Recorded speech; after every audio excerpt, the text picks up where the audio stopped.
전쟁을 일으키고 북한과 군사협력을 강화하는 등 국제사회 질서를 무시하는 러시아의 폭주를 동맹국인 중국마저 불안한 눈으로 보고 있습니다. 이스라엘과 하마스의 전쟁, 우크라이나 전쟁으로 인해 중국이 러시아와의 동맹 관계를 재고할 수 있다는 분석이 나왔습니다. 릭 워터스 전 미 국무부 중국 및 대만 담당 부차관보는 21일 미국 외교정책협의회 포럼에 참석해 러시아와 중국의 광범위한 파트너십이 몇 가지 한계에 부딪히기 시작했다고 말했다고 22일 홍콩 사우스차이나 모닝포스트가 보도했습니다. 그는 러시아와 달리 중국은 혼란의 주체라 생각하지 않는다며 중국은 자국의 이익을 훼손할 수 있는 혼돈을 막기 위해 우크라이나와 중동 전쟁에 대해 미국의 입장에 더 가까워질 수 있다고 말했습니다. 실제로 지난 16일 조 바이든 미국 대통령과 시진핑 중국 국가주석은 샌프란시스코에서 정상회담을 갖고 가자 지구 상황을 논의했습니다. 당시 바이든 대통령은 시 주석에게 중동 전쟁이 확산되지 않도록 조치를 취해줄 것을 요청했습니다. 존 커비 백악관 국가안보회의 전략소통 조정관은 미중 정상회담 이후 가진 브리핑에서 우리는 중국이 우리에겐 없는 이란과의 소통 채널을 갖고 있다고 알고 있다며 우리는 확실히 중국이 그것을 사용해서 그러한 효과가 발휘되길 보고 싶다고 밝혔습니다.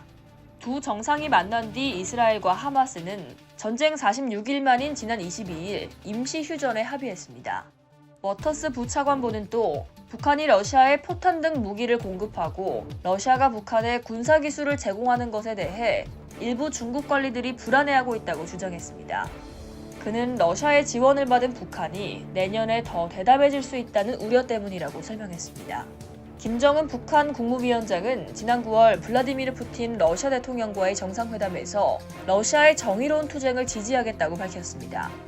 김 위원장은 러시아 방문 중 극동도시 콤소몰스크 온 아무르에 있는 항공시설인 유리 가가린 항공공장과 야코블레크 공장을 방문했는데 두 곳 모두 서방의 제재를 받은 유나이티드 항공사 소속입니다.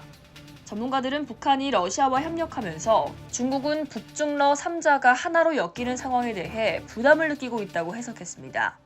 북한과 러시아는 저마다 핵미사일 개발과 우크라이나 전쟁 등으로 국제적 고립을 자초한 상황임을 고려할 때 북중러가 함께하는 건 미국에 맞설 수 있는 세계 패권 국가로서 그 영향력 확대를 도모하는 중국의 목표에 부합하지 않는다는 이유 때문입니다. 전 미 국무부 동아시아 및 태평양 담당 차관보 대행인 수잔 손트는 중국이 우크라이나와 중동의 갈등이 현재 상황 이상으로 확산되는 것을 원하지 않을 가능성이 높다고 밝혔습니다. 손트는 중국이 중동과 우크라이나의 갈등을 고려하고 대만과 북한의 상황을 논의하면서 이러한 긴장을 완화하려는 동기가 더 커졌을 것이라고 설명했습니다. 이상 여의도TV였습니다.